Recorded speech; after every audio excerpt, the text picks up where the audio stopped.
Hello and welcome to another Truth Proof live stream here at the Truth Proof Towers. And Paul, have you had a good week this week? It's been a busy week, Les, to be honest, but no complaints, all good. I'm just waiting for this to start, then we'll just silence it. Yeah, all good, mate. And out today, me and my little dog, we've been wandering about. We've had a bit of a romp about in Woodland, and we've done a few shorts for Truth Proof. But yeah, all good. Last week we had a night in Forest, which we've touched on, and I know Rev came with us and I enjoyed it as well. But all good. Loads of reports coming in. It's still really active. I mean, it's a strange how it's been so quiet. Yeah, and these activities, these lights, these orbs or whatever, has many of it been reported in the mainstream press, Paul, at all up to date? No, because a lot of the times the people that are seeing them, we've got anglers seeing them, and don't forget they've been seeing them for years, Les. Absolutely years, decades, and it don't really mean a lot to them. They're going up to catch fish.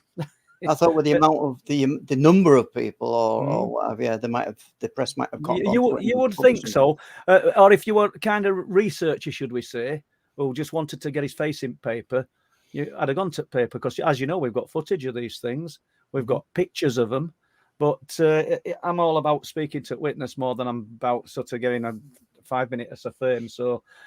You know, there's plenty of time to. Okay, right then. So it looks like we've got a few in the stream tonight, Paul, and welcome everybody who's in the stream, from the UK or around the world.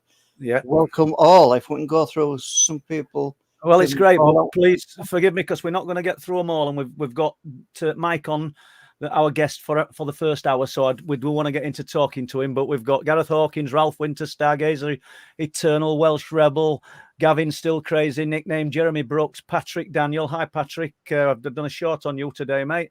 Sam Shelley, Eli Philai, I can't even pronounce that one. Bridget Van Den Bosch, Robert Hilton, nickname. I think that we'll have Linny in, and I know Peter, who comes up onto Clifftops with me, he'll be listening, but he listens in silence because he's a little bit covert like that. And we'll have Joel in, and the Leveler, and Wendy Rose, and Mel Suter. Anybody else I forgot? Andy Pollard, apologies. So we're going to have to get on with the guest. And don't forget, if you've got any questions, please put them in caps if you can. And for our guest tonight, or Paul even. Right then, without further ado, we'll bring on our guest for tonight. Hello, Mike. Good to see you. How are you?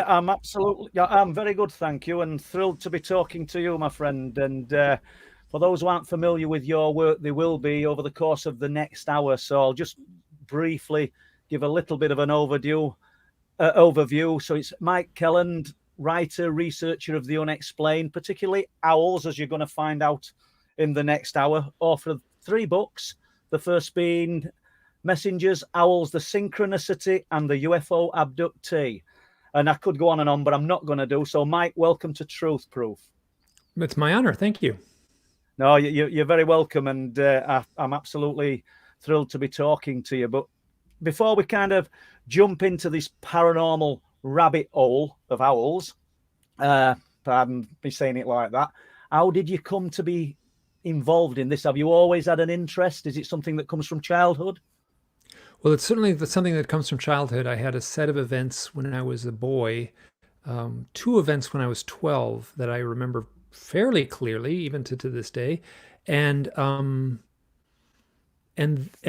an event in my 30s so the two events when I was 12, one involved missing time and seeing it felt like I saw the sky turn orange. The way I describe it, I was looking up at the sky, I was with a friend, and the sky just went click. The nighttime sky turned bright orange, click, went back to normal.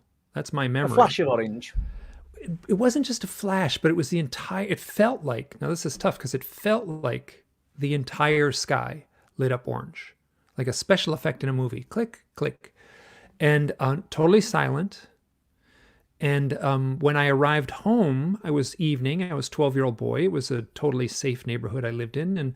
And my parents were angry at me because I was home late.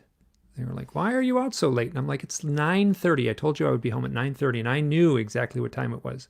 I left an event, and I knew I was going to be home at 9:30, and it was 11:30. So there's probably 2 hours of missing time. Now, this was 1974, long before the term missing time had become part of our vernacular in these studies.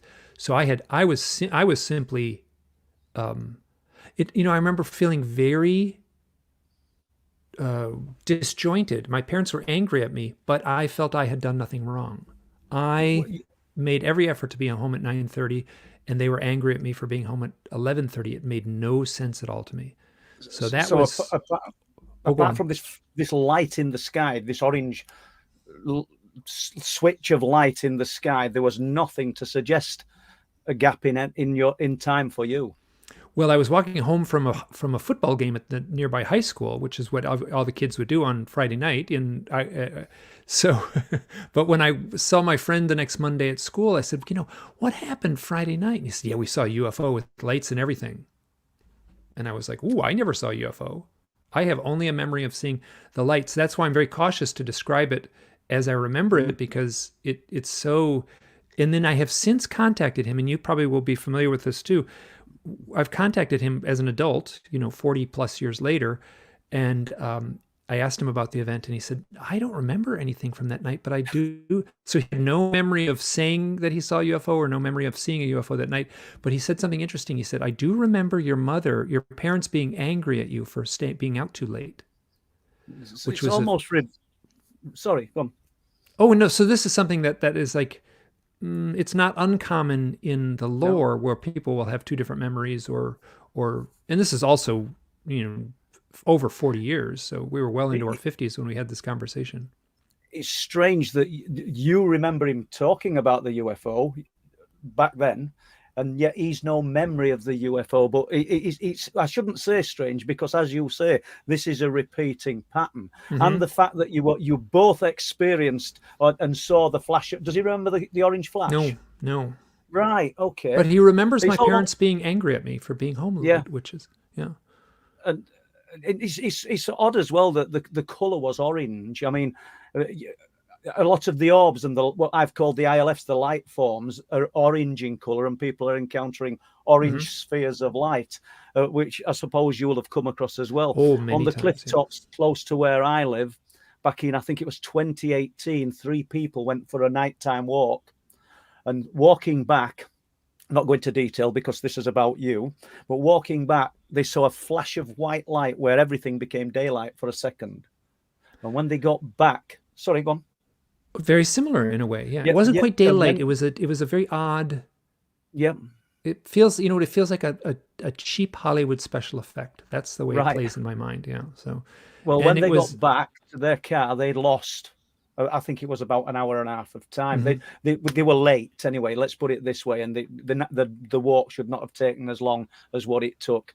And it was quite traumatic for them, because there were things that I found out afterwards that they discovered, as in there's a scar on one of them that they didn't have before. Mm-hmm. But over to you, Mike. Sorry, I'm sort of butting in. Oh, no, there. That's fine. That's fine. This conversations do that. So, so that memory, I had another memory of seeing a craft in the nighttime sky. Also as a 12-year-old boy, the craft was sort of coffee can shaped. Let me just use this. So this is so it was, coffee can shape. So roughly this shape, and it was rotating, except for it didn't have a handle. It was rotating in this odd motion. So it was kind of at an angle coming down like this. At the same time, it was rotating, and it was so like eerily smooth in its motions. A balloon would bob, an airplane would so it didn't match a helicopter. It didn't match anything. And it seemed rather small and close. My sense is it was probably about the size of a van, but smaller than, let's say, a school bus. But and so we watched it for about 30 seconds, and then it disappeared. I used to say the lights went off and we couldn't see it anymore. And then I read enough UFO reports as an adult that I realized, like, oh, this is very common that they just disappear. Because I had always knew that it had just disappeared, but I would never say that because it just sounded too crazy. Yeah. So, but then and then we both went downstairs, and as 12-year-old boys, I remember it was nighttime, and we had at the kitchen table, we had pens and paper and colored pencils and things like that. So we ran downstairs and we both drew it. And I still have the illustration that I drew that night. Really, it's a pity. Our fault. We ought to have asked you if you'd got any images that. It's in my book, and it's not that interesting of an image, but it does. No, the little cup was just as good. It doesn't sound exactly aerodynamic, does it? You know, you've got this. No, it was moving all the wrong ways. You know what it reminded me of? You're about the right age. Do you remember the first time you saw computer-generated animation? Right? So animation up to a certain point was all like Disney and Warner Brothers animation, the little cartoons drawn with a pen. And then the first time you see computer-generated animation, it's like I remember it so clearly. It had that feel of the first time of seeing computer-generated animation, that weird smoothness of motion. It's strange because we were observing objects at what's called on the East Yorkshire Wolds here back in 2004 till about 2009. It were quite active, but when we were looking at these spheres of light that weren't flying from anywhere, they were just appearing. I remember saying that they almost looked cartoonish in sky. They looked like they didn't belong. Do you know what I mean?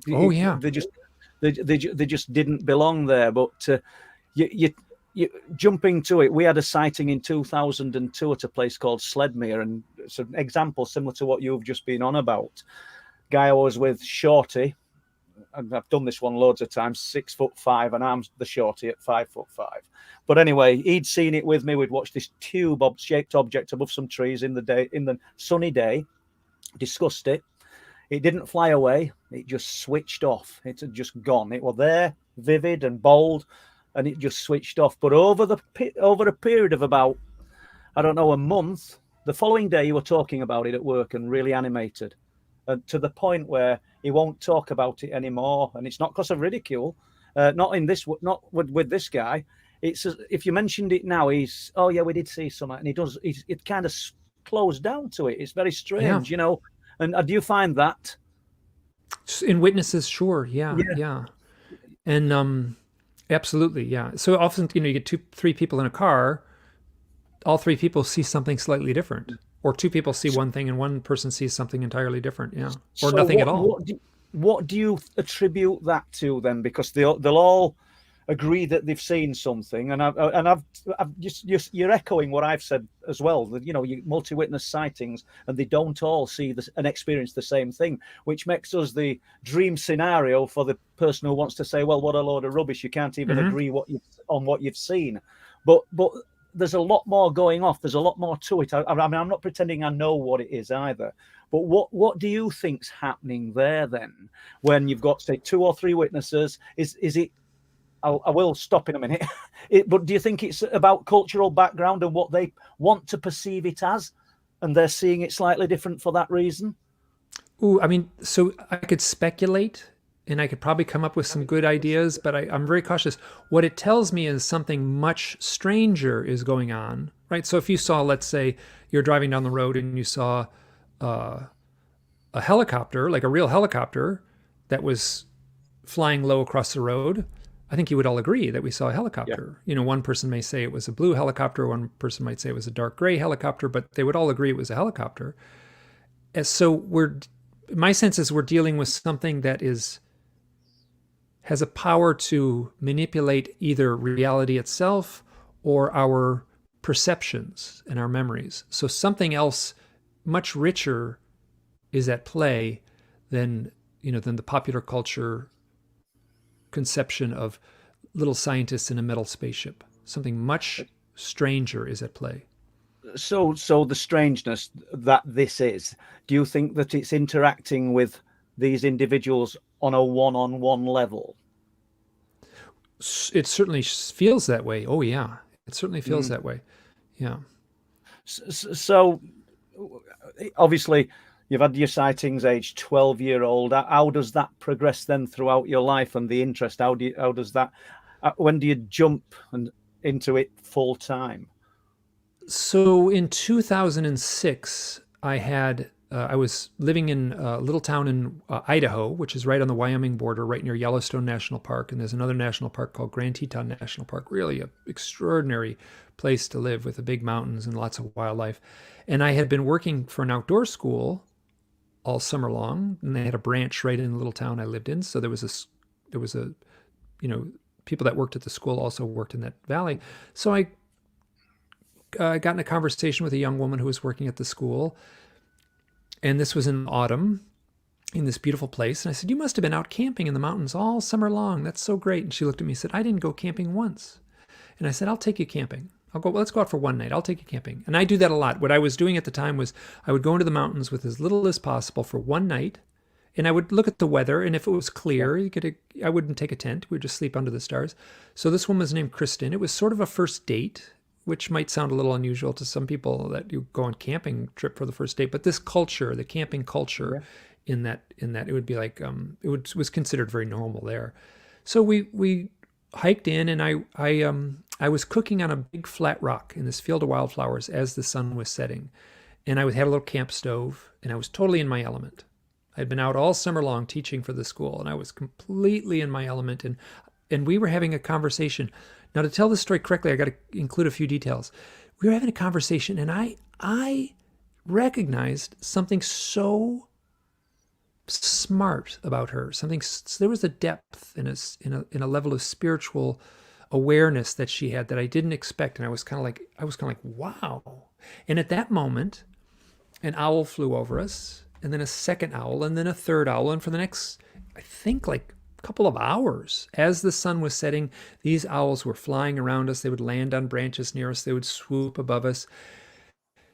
And when we finished cooking, we had to find a spot to sleep, so we just walked a little farther up the trail, and we found a nice spot. We had almost no gear with us, so there wasn't much to pack up. And we just found a spot, and we laid our sleeping bags down on the flat ground. And so this is in the northern Rockies, spectacular stars, mind-blowing stars.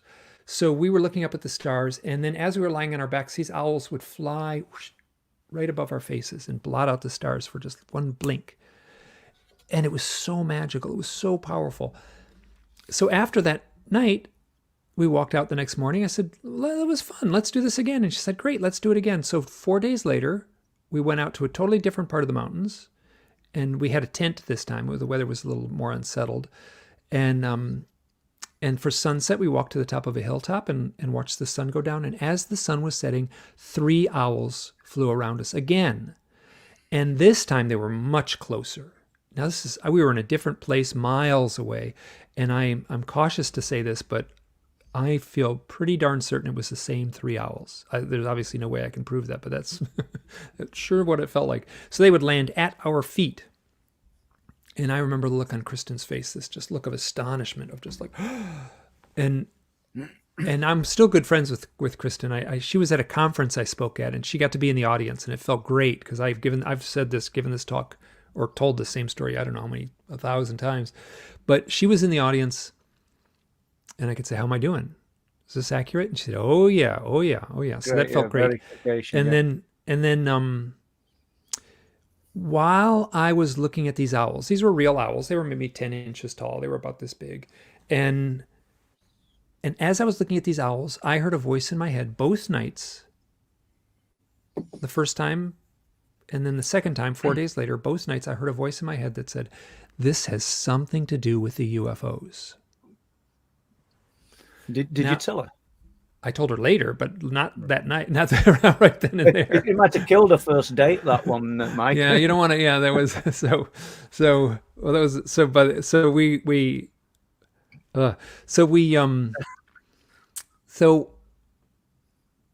both of us, to have it happen once was pretty cool. To have it happen twice was kind of mind-blowing. So both of us started looking into the spiritual meaning of owls and the mythic meaning of owls, but I took it one step farther, where I started looking into my own UFO experiences because of that voice. Now, like I told you the story of the missing time event and seeing the craft in the sky as a 12-year-old. I also have an event when I was 30 that's pretty telling too, and I was not going there. Like, I was reading UFO literature, so I knew the implications of my stories, but I was like, no way, I'm pushing this stuff away. I'm in full denial. I could tell these stories around a campfire and say, "Isn't that interesting, huh? But I wouldn't take that extra step and say, "Ooh, I might have some involvement in this strangeness." So I started a blog in 2009. That event took place in 2006. 3 years later, I started a blog. Kristen had long since moved out of the valley, the little town we lived in, but I still kept in touch. And I put this up as a blog post. The story it was a beautiful story, seeing the owls and seeing it twice. And I even had the little bit in there where I said, she was saying something as we saw the first set of owls. And I called her up and I said, what were we talking about when we saw that first set of owls on that first night? And she said, I remember exactly what I was talking about. I was giving my most heartfelt definition of what God means to me. So spiritual element to this then. Powerful spiritual element right at that moment when the owls showed up. Now, I'm not at all, let's say, churchy, but I recognize the sort of mythic power of that statement. I was giving my most heartfelt definition of what God means to me. The mythic power of that statement, the intense, highly charged spiritual power of that statement means more than the. So in the following few years, I went a little crazy trying to research not only owls but my own UFO involvement. I started reaching out to people. Do you know? I'm familiar with Leo Sprinkle. The researcher Leo Sprinkle? Yeah, familiar, yeah. So he's since passed on. He died, I think, a little over a year ago. And I was quite good friends with him at that point in my life because I met with him and described my issues. And what he was doing, he would say, he should call, you should talk to this person. He would give me a phone number and I'd call him. And then he'd give me another one, and I built a little network of friends and associates. But one of the things I would ask everyone is, have you ever had any odd experiences with owls? And I was shocked by the stories I started hearing. People would say, no one's ever told me, no one's ever asked that question before. I have the weirdest story of an owl. So I started collecting these stories somewhat informally. At a certain point, that turned out to be very formal. And so on the top of my blog, the first thing right on the top, it says, I want to hear your owl story. And I have a website that I just use to link to the blog basically. But on the top of the website, it says, I want to hear your owl story. When I do talks like this, I say, I want to hear your owl stories. Please send them to me. And so I have been collecting these stories. So if you do it right now, you can Google UFOs, owls, and I'm the first thing that comes up. And usually I'm about the next 25 things that come up with, I'm the owl guy, which is true. I mean, so I took this. I didn't invent this. Other researchers had noted it, but you would take a book that's big and thick, and there might be 2 or 3 paragraphs about owls, or 2 or 3 sentences. And I'm the one who kind of obsessively pulled on that thread. You brought it to the forefront. Yeah, and do you think that the voice that you heard during that owl encounter with your friend, do you think, well, obviously it's what's put you on the path, but do you believe that it's a mission that and some higher power actually wants you to keep digging into this and bringing it out? Do you think?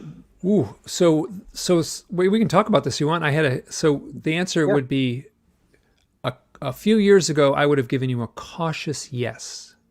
I could say, that's what it feels like. And now, after sort of processing a hypnosis session that I had in 2018, I'm kind of in the place now where I'm I don't want to give up my individuality. I don't want to be at the whim of some other realities. I don't want to be doing the bidding of the aliens basically, but it feels like that the owl research was orchestrated for me in ways that, when I look at the timeline of my life, wow, does it feel powerful? So your question was that voice me, or was it an outside voice, right? I think ultimately, to me, you're suggesting it's an outside voice. At the same time, I really don't know. It felt like a very strong thought. Right. And it was in my voice, right, in my head. It wasn't like a stranger's voice in my head, but it was a profound thought. This has something to do with the UFOs. And so what happened that when I said I was pushing those things away, I was denying those things, I then started looking in. So that moment, there's no UFO in the story except for the voice in my head, right? It's real owls. And so it changed the direction of my life completely. So you know you called them alien. What in Mike? What do you perceive as alien? Are we talking something from out of space? Are we talking something that already resides here, just in another sphere of existence that can step in and out? What are your views on it? You know, it's funny because I get a lot of pushback sometimes when I use the word alien. I use the word visitor, and I also use the word UFO occupant sometimes. And and all of these are sort of fall short. But in the dictionary, and I'm doing this from memory, but I think it's going to be pretty close. In the dictionary, alien has a number of meanings. You know, it could mean someone from another country. It could mean, you know, but one of the meanings that is something so different as to be unknowable. And I was like, well, I can stand by that definition. Something so different as to be unknowable. And that would be, yes, so these beings would be alien in that context. Alien to everything we know and understand. Yeah. That definitely makes sense. I mean, you talk about a lot of your work takes place in the mystical realm. And I'm pretty sure that a lot of our people listening will it'll resonate with them, because everything that we're touching upon in this realm of unexplained phenomena, none of us can actually get a good handle on it and pull it out and show the world what it is. But does any part of it ever touch science?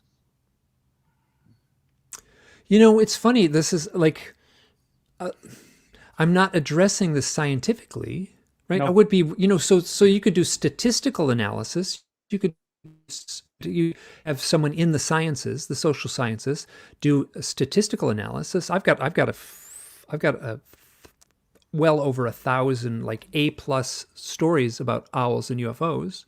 I would love to crunch that data with a very grounded, pragmatic, scientific thing. Simple stuff. Men, how many women compared to men? What's the percentage?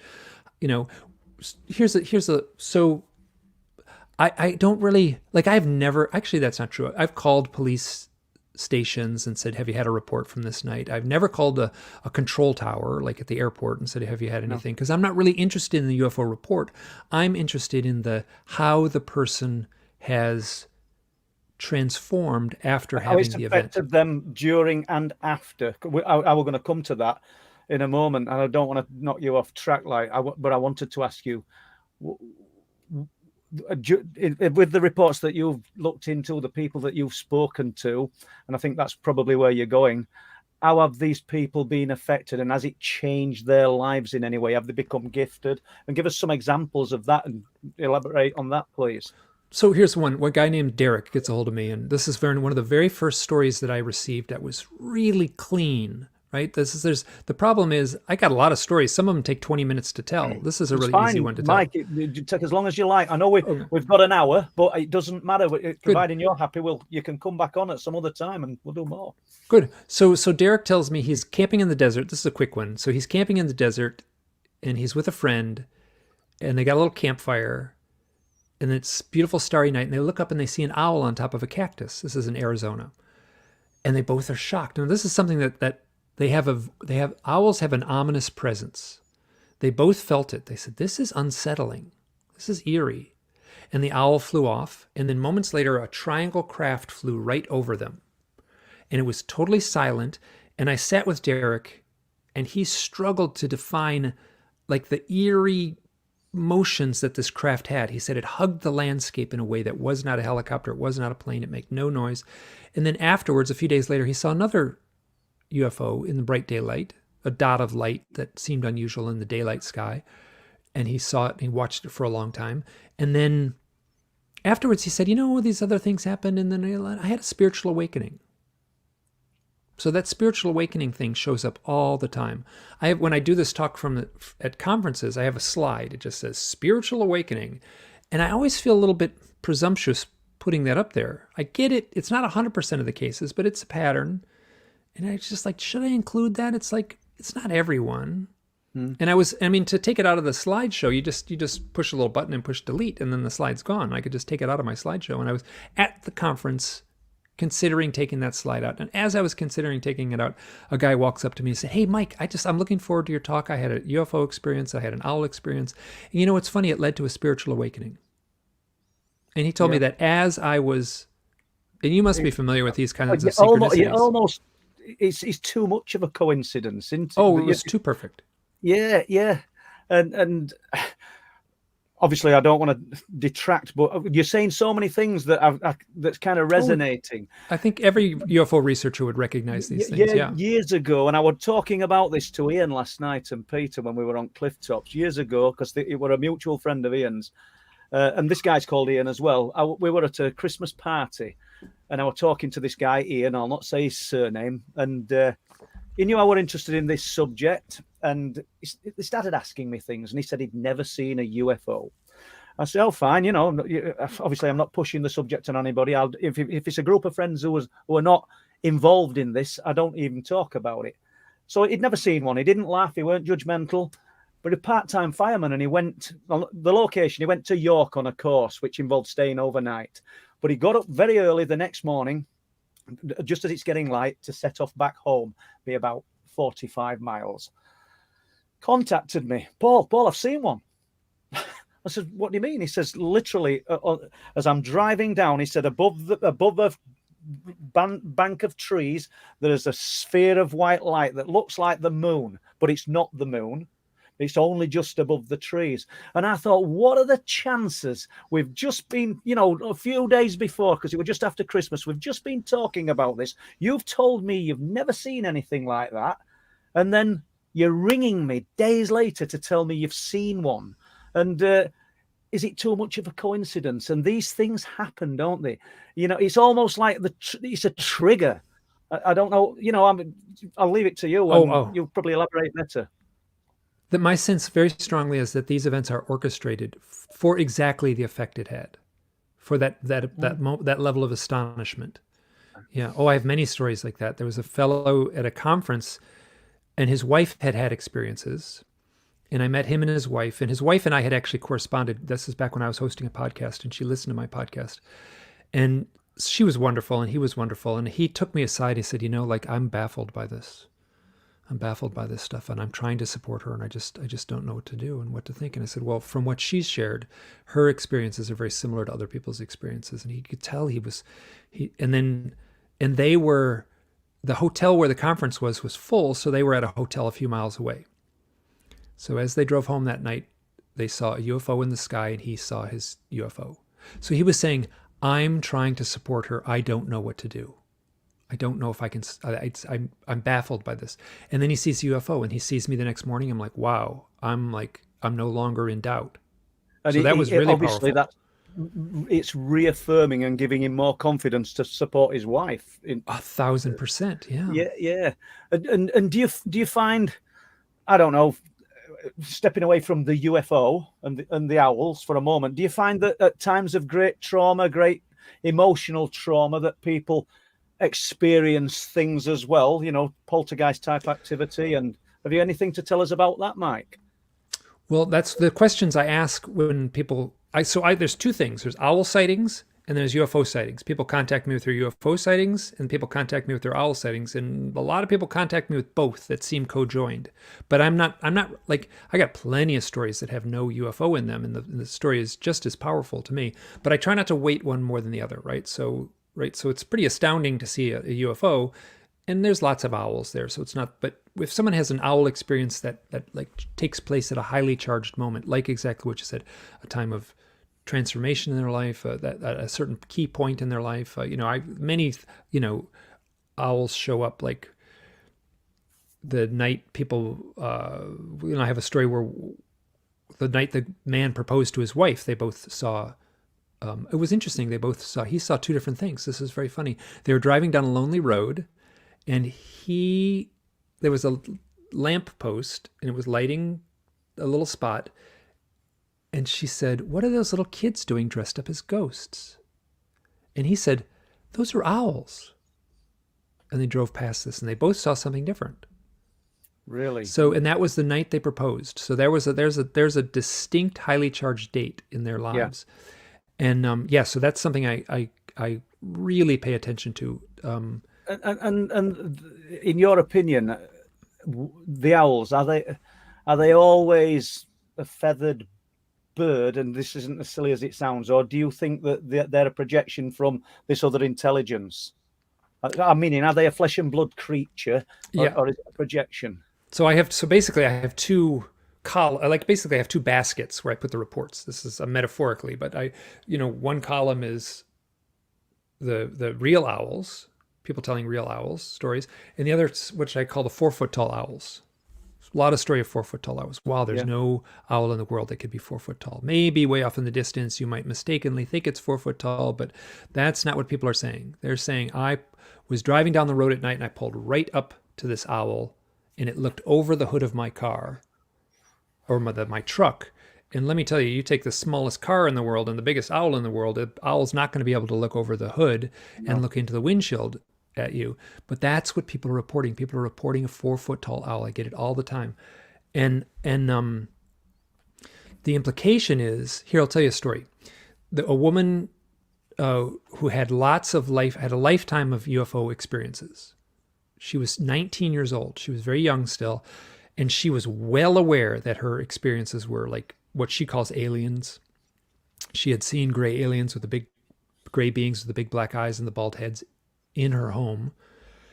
And she was very tense and very traumatized by it. But these events had always happened at night. So she was working at a girls' camp, a summer camp for girls, and they were camped in the woods. So there was like, because of the flat spot where you could set up shelters, tents, there was a campsite over here and a campsite over here, and then there was a short little trail between the two. So she was working with these girls.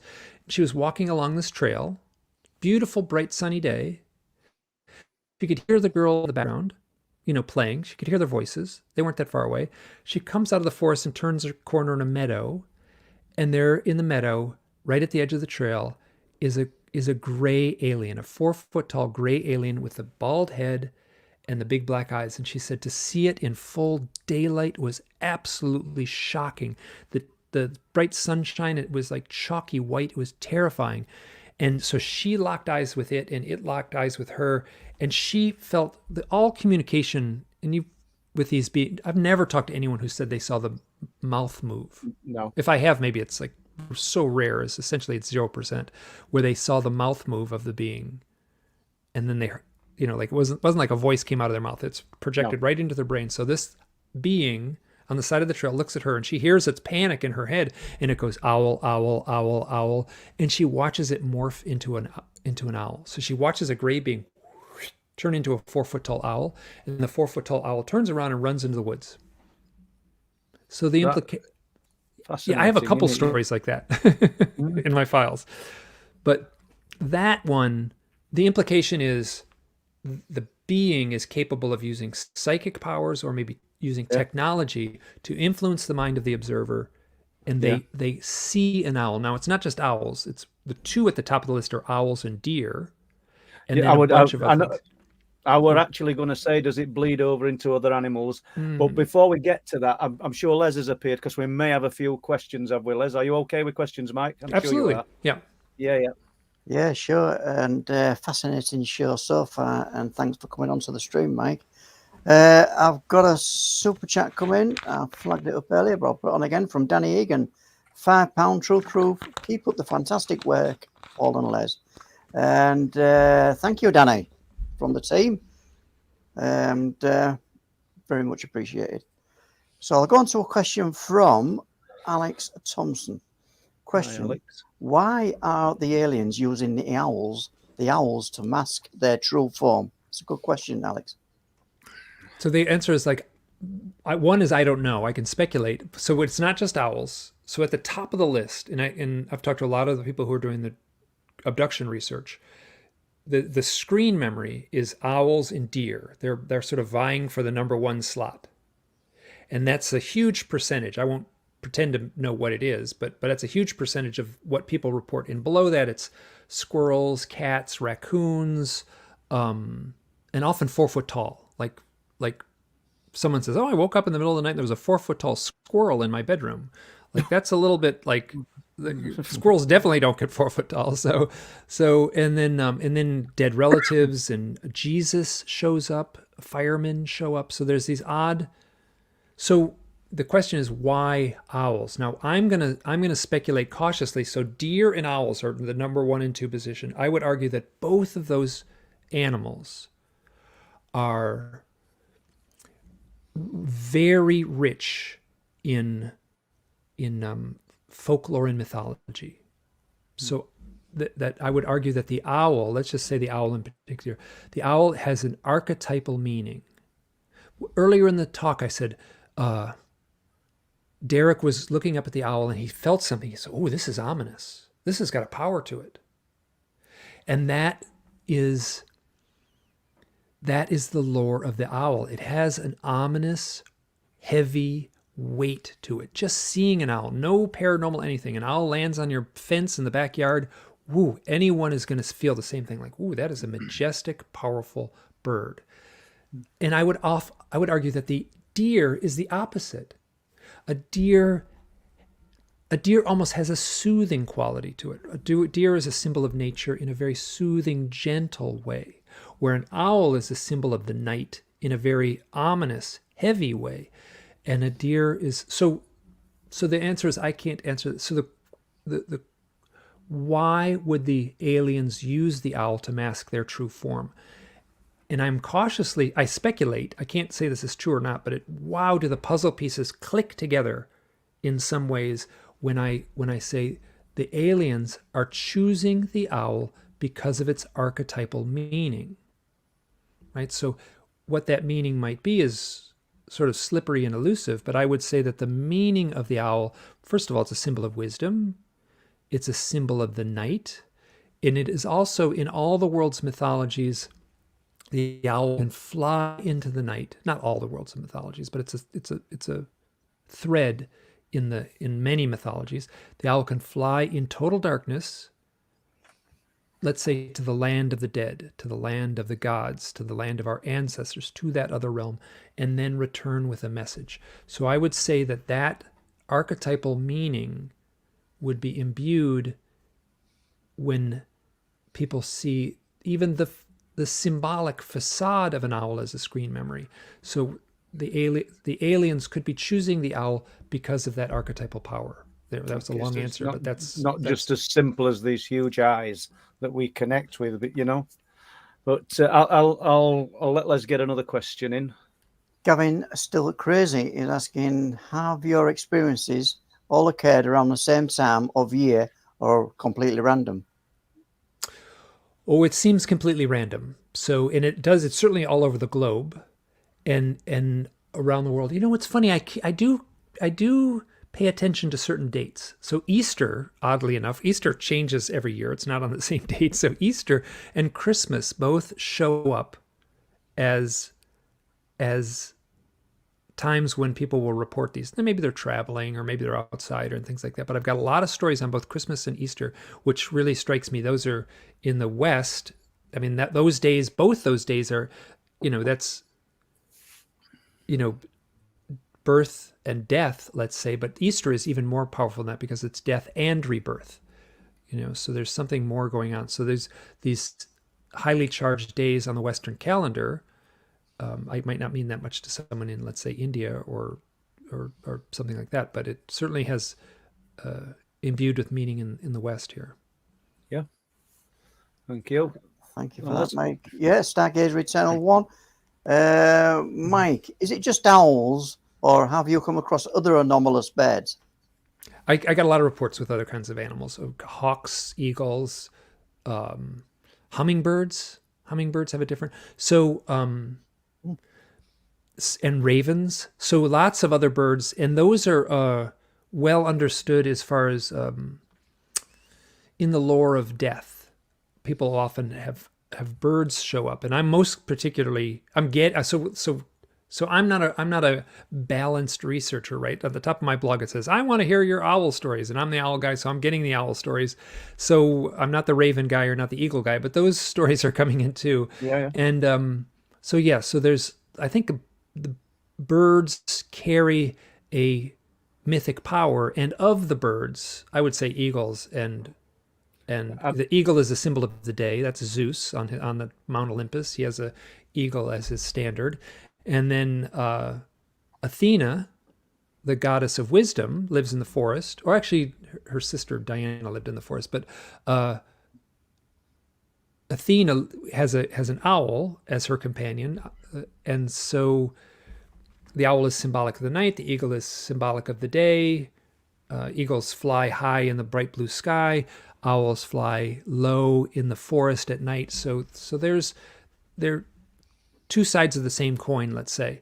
But yeah, lots of other bird stories. I could tell a bunch if you want. But just briefly, because I'm thankful to Stargazer for sending that question in, because I were going to touch on it, and I realise that our time's limited.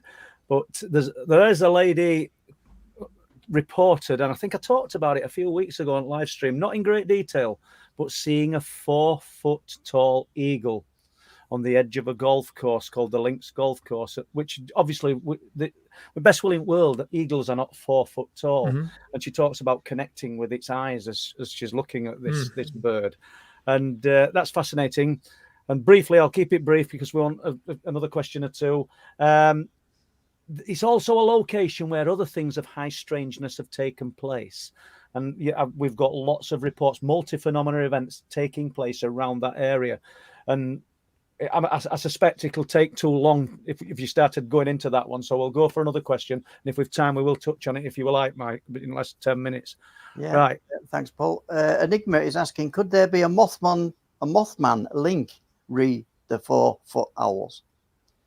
I speculate on that too, and I don't have a good answer to that. So there's a Mothman-like set of events that took place in England, in Cornwall, I think, in the 1970s, called the Owlman, and I did a little research on that, and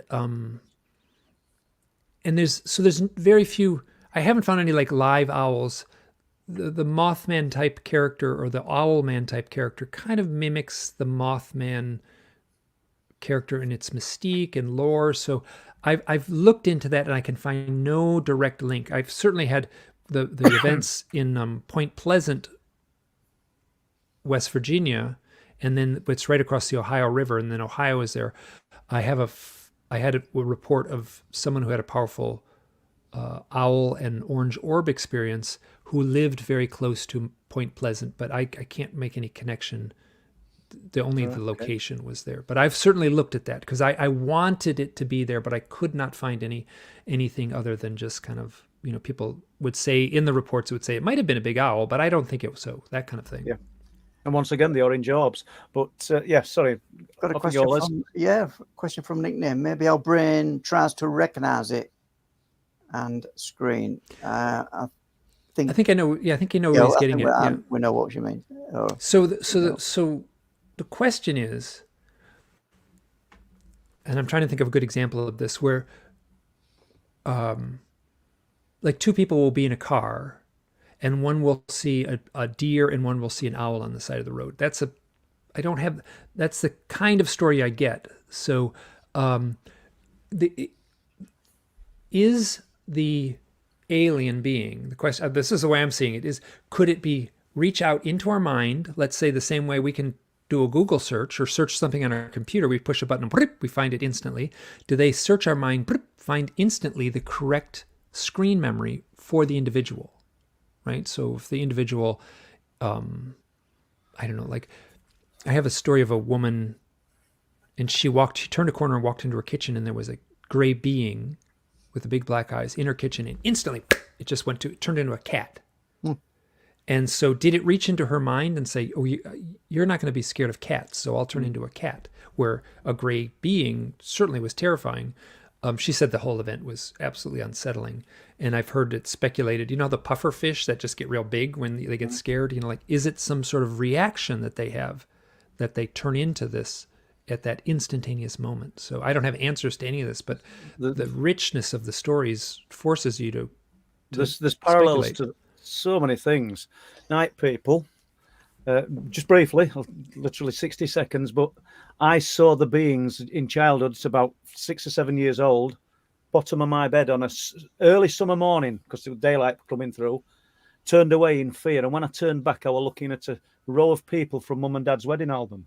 Oh, classic. Yeah. This is exactly the kind of strangeness that plays part of it. Yeah. And it's interesting. It's so fascinating listening to this, to be honest, Mike. And I know we've only got probably 10 minutes left, 9 minutes, but it looks of it. But I'd love to have you back on. But let's carry on with this. Sorry, go on. Yes, Scarflow, I don't know if you can read that question on the screen. Birds of prey are seen as omens in the Middle East, associated with manifestations of warnings and messages from God.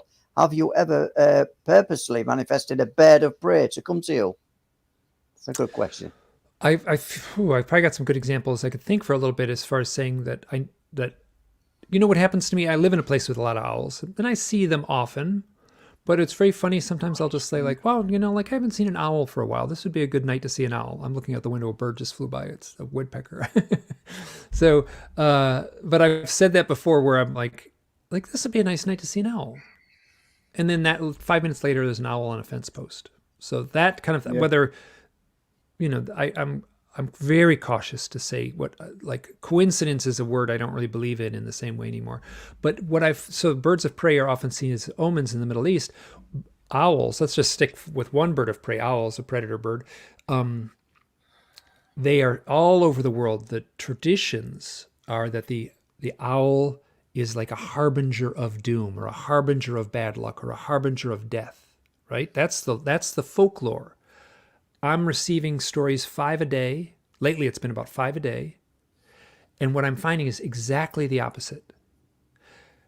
The owls, I don't have owls showing up. Well, sometimes owls will show up before a UFO event. I have a woman who has an owl that she took a picture. Here, a woman took a picture of an owl on a lamp or on a post. It was actually on a highway sign. It was Highway 13. So that's a little bit highly charged. She got a beautiful picture of an highway, and then minutes later she gets in a car accident and totals her car. She was fine, but her car was totaled. Minutes after taking a photograph of an owl standing on a sign that said 13, which is a kind of a pop culture bad luck omen. But what I'm finding is specifically around death, owls and death.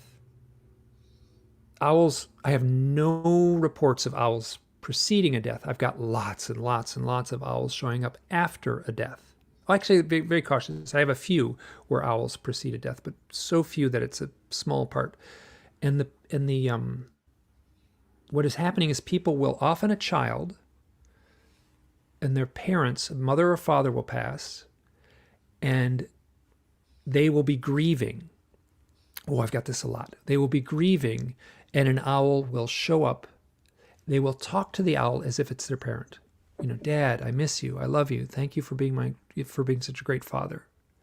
And in that conversation with a real owl, I have pictures. People take pictures of that. Here's the owl I talked to on my back porch. And then within that conversation, their grieving will be either lessened or completely eliminated and evaporated. So those are the kinds of stories I'm finding. They're much more buoyant and uplifting than the ancient lore would lead us to believe. It's a difficult one to get your head around that, though, Mike. For me, and I don't mean that you're not taking these stories and there's no validity to them, but it's a difficult one, really, because you said owls show up before a UFO sighting, and you're talking about the feathered bird. And you kind of, are they sending it, or is it a projection? Because what's your views? I mean, you know, I'm going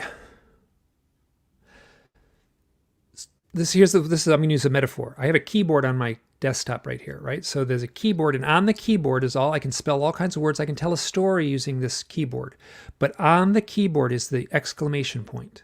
Right? So I can push the exclamation point. I can take one finger and push it, and I can give an extra emphasis to one sentence in my story. And that's how I see the owl in a way. The owl is arriving. I don't think it's controlled by the alien beings, because owls are showing up at other highly charged points in people's lives. I think the owl is showing up at a highly charged moment. How that works, I don't know. That's what I was going to say. I mean, surely the owl can't perceive an highly charged moment and suddenly appear. There must be something that we're not getting here that for the reasoning why they would show. And if your research and all these accounts you've collected are showing that these birds are showing up, this magical ingredient that we're missing. Well, you just said it. It's a magical ingredient. So if we recognize that there's magic imbued into our reality, then we have an answer. It is a magical event, right? So a scientist would say, well, there's no such thing as magic. But to the person who has had the direct owl experience and had it show up at a magical moment, and for me, the researcher, where it's story after story after story of these owls showing up at these what I call highly charged events, human events, of which UFO contact is certainly one, that this tells me that there is magic is maybe the wrong word. There is a richness to reality. There is a multi-layered complexity to reality that we don't have a full comprehension of, but we can see evidence of it in these types of powerful events, like an owl showing up at a highly charged moment or a powerful synchronicity. To jump from that briefly, have you got any reports of these birds having self-illuminating eyes, without a torchlight going on them or anything like that? Very few of owls. Owls do have what's called most animals with night vision, good night vision, have that ability when you see them in it. That luminescence when you see them in the headlights. Glow. You hear people with cryptid reports talking about these other creatures having self-illuminating eyes. I don't know whether the Mothman. Or Bigfoot. But, so at times, but you've had no report like that with the. I may have some, but so few, I would have to say essentially zero. So how far back in mythology do we go? We've got literally 4 minutes, so I know you're not going to be able to go deep into this, but how far back have you gone into mythology with the symbolism of the owl, and do you find it a long way back? Well, it certainly shows up in around the Middle East and around through Greek mythology and Roman mythology, and it certainly shows up in Irish mythology, and it shows up I live in the West, native mythology is full of it. But it's also, so the ancient mythology is the owl as a messenger, right? It flies into the forest at night in complete darkness and returns with a message, right?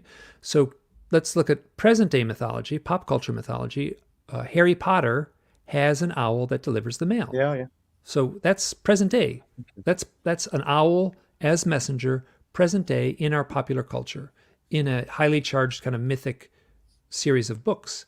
So I don't know whether J.K. Rowling did that on purpose because she has she's tapped into mythology and stuff, or if it happened kind of organically. She just said, oh, wouldn't that be nice? Wouldn't that be a good plot point to include an owl? I think it's much more fun to think of it happening organically, and much less fun to think that she just studied some dusty old book on mythology and chose that. But so it's part of our present mythology, and it's also part of our ancient mythology. So where do you see this research going now, Mike? Obviously you've collected all these reports. Has it evolved or did the sort of core belief that there's something of real substance to what you're looking into? Has it got stronger and stronger, or have you got any other directions that you're going to be taking this? I wrote a fiction book which has owls in it, so that was one thing that because if you take my 3 books and stack them on top of each other, it's about 1,000 pages of UFOs and owls. And people say, "Hey, Mike, you gonna write another book on UFOs and owls?" I'm like, like if I can't say it in 1,000 pages, it's not going to do me any good to write another book and say the same thing over and over again, because it would essentially just be telling the same accounts over and over again. What I have found, and what I'm more at peace with now, like originally I was kind of clinging to the UFO thing. I'm much more open to the highly charged human events, a point of a transitional point in someone's life. So those are the stories now that I find are most reassuring in a way, because you don't need the UFO to punctuate the story. The owl can do that all by itself. And so I'm collecting stories. I'm not asking for them really, but they're just arriving. They're stories just outside arriving. The bounds of UFOs. Yeah. The hour has flown, but Mike, where can people obtain your books, and where can they find out about you? You can find me. My books are on Amazon. You can look up my name, Mike Clelland, Clelland, And then, or you can just Google UFOs owls, and I'm the first thing that comes up. So that's the easiest way to find me. And my website is mikeclelland.com. And from there, it's got links to all kinds of things, including my books and my blog. And you welcome accounts, not just from the USA, all around the world. All around the world, yeah. Correlate these stories. I do my very best to get back to everyone, and unfortunately, I simply can't sometimes because I'm just overwhelmed with the stories. And the overwhelming number of stories that are arriving is a form of proof in its own way, and the consistency within those stories is a form of proof. An hour's not been long enough. Will you come back? Happily, yeah. Oh, fabulous, Mike! Thank you very much. Oh, it's been my honor. Yeah, that's been fantastic, Mike, and great guest for tonight, and thank you very much. Absolutely. Thank you. Yeah, an hour weren't enough, but thank you, Mike Clelland. Thank you. We'll put you back in the green room, and if you want to hang about, Mike, that's entirely up to you. But thank you very much. Good, my honor. Thanks. This has been a joy. No, thank you.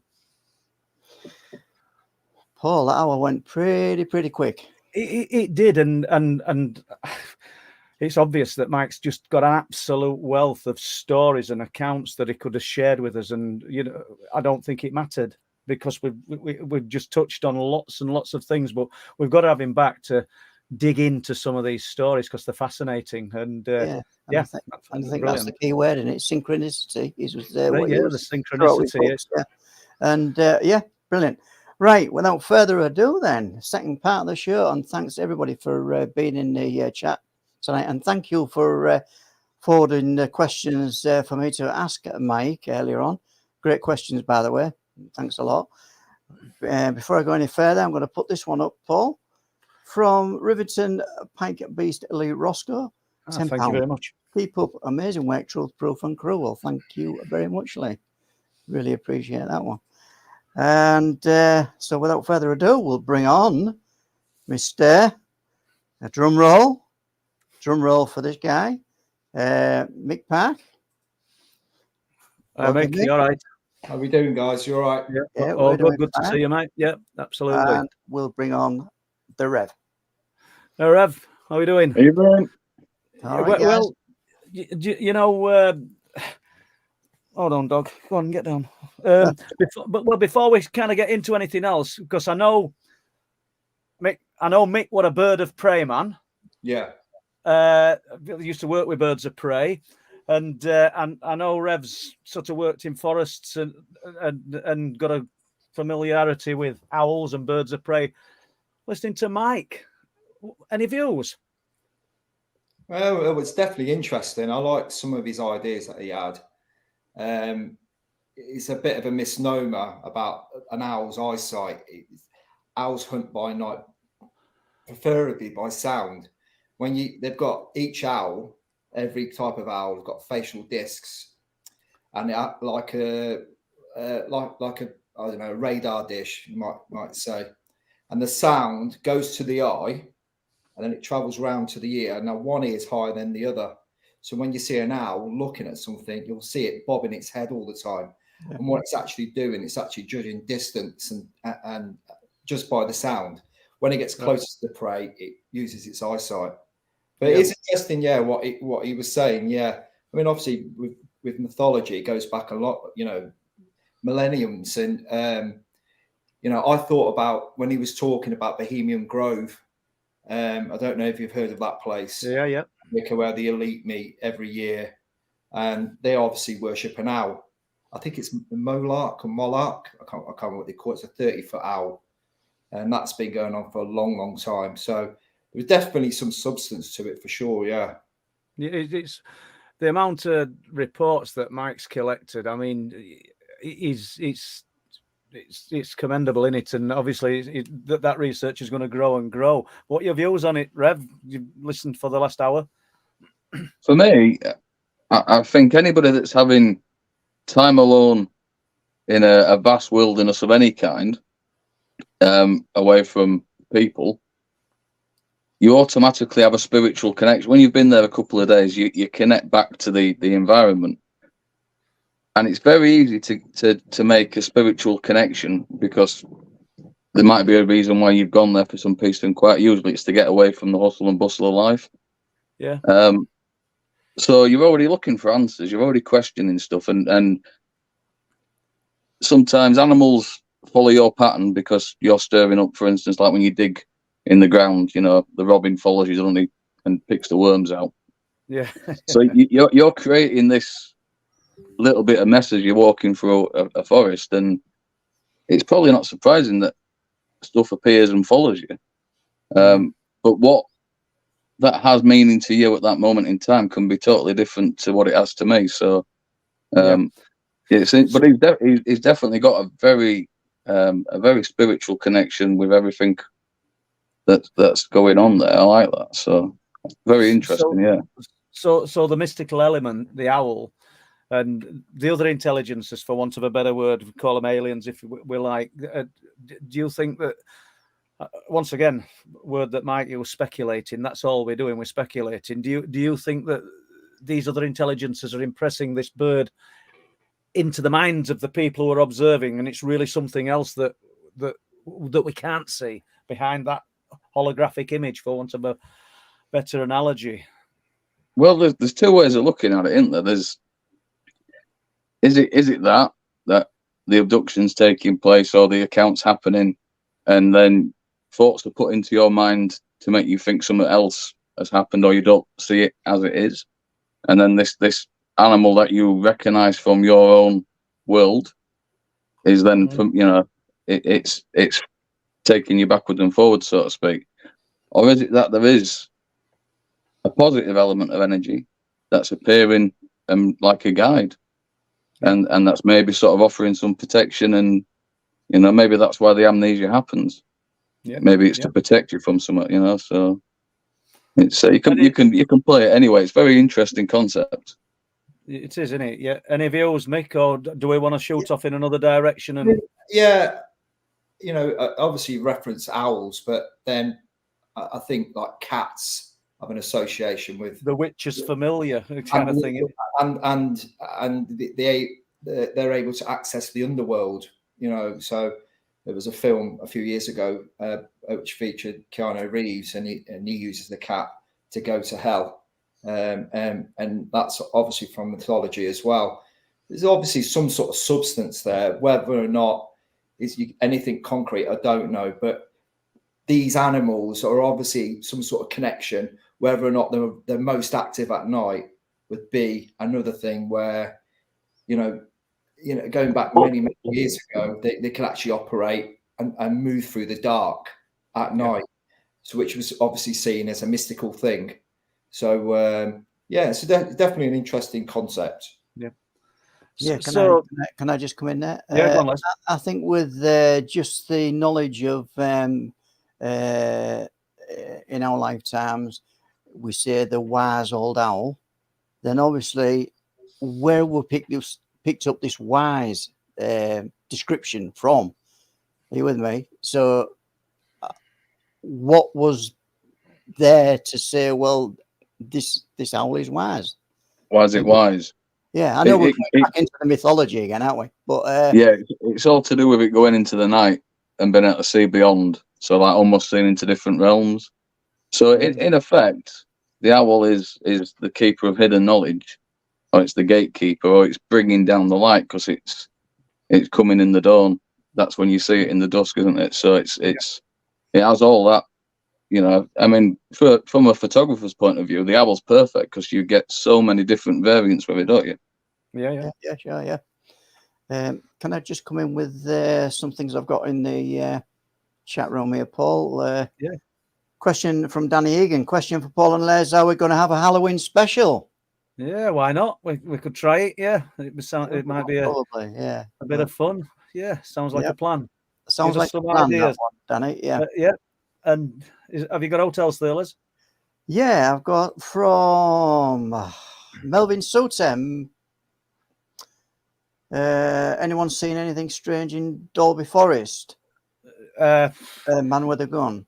I think things have been seen in Dolby Forest, or allegedly seen in Dolby Forest. I mean, I don't know whether we are going into massive detail. What did you think to our weekend trip into Forest, Les and Rev? And then we'll get some views on on from Mick, based on what you've got to say. Did anything happen? Yeah, well, first of all, I've got to say that I'm a person who doesn't appear to be, even though I want to be, receptive to all this phenomena. Even when you go out in the woods, middle of the night, 3 o'clock in the morning, I'm not feeling anything. But we had a person around us who was very receptive. I don't know if can I say his name? Paul, can I say his name? Yeah, well, of course you can. Yeah. Lee Roscoe came in with us. Lee Roscoe, yeah. And so I was getting vibes through Lee of what seemed to be there and what wasn't there. So that was good in a way. Obviously, go on, sorry, Les. Yeah, obviously, some of the photography that you put on the Facebook page this week was interesting in itself as well. Well, I'm going to say everybody knows, but they don't know it. It were a shocking night that night that we spent in that forest. I think it rained from entering forest to leaving. Luckily, it weren't that heavy, but it rained. But it didn't stop us. We ventured out. We couldn't take the real expensive cameras out in rain, but we ventured out. And I was following Rev as he's wandering through. Lee's got a torch that could light up Wembley Stadium. Varying degrees of power, but it was a good torch. And I'm glad that I said it to Les, because I didn't say it to you guys, I don't think. I might have mentioned it to Rev, but as I'm filming, I become aware, and I'm not going to say it were some kind of spirit orb or anything, but there were a ball of almost lit up mist. Obviously, he's got a torch, but we can see the torch beam. You can see beyond it, and it's moving. So I just grabbed some frame grabs from it and put them onto social media yesterday. But we have got it on film. And did I mention it to you, Rev, when we were walking through, or didn't? I know I did to Les later. Yeah, I don't think you mentioned it until I think the following day or something when we were talking about it. Yeah, well, that night I did say to Les, didn't I? I said, I've seen something really odd in camera, but I don't know what it was. And we'd got some real, just like when myself and Mick went up onto them cliff tops, and this would be good for Mick to touch on this. We were getting some really interesting readings from the EMF meters, and I don't want people to think that we're like ghost hunters running around screaming in dark when we've heard a branch crack or we've seen a flash of light from EMF meter, because there were none of that, but there were definitely some happening. But before we jump to what happened on the burial mound, or again the burial mound, you were with me, Mick, when we did this up at the cliff tops. Were it early this year or late last year? I can't remember. I think it was earlier this year. Earlier this year. Yeah, it's really interesting because I tried it a couple of times myself, holding the EMF, and there's absolutely nothing at all. I had my phone on me, I had everything on me, and I got nothing, not a peep out of it. Gave you back the EMF. We went to the last viewing platform just before, well, I call it the werewolf gate. It's where the two para guys had their experience, and gave you the EMF reader, and then stuck the torch on you, and I stayed away, and then you started talking. Literally, as soon as you started talking, it started, and it was responding. And the video that you've got on YouTube, on your Truth Proof channel, there's a lot more to it.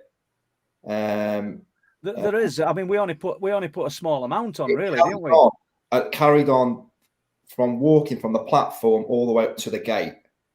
I say gate, it's just some two gate posts.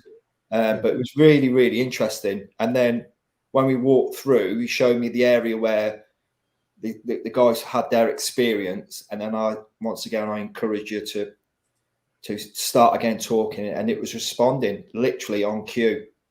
And it was really, really fascinating. I'd never seen anything like that before. There he is.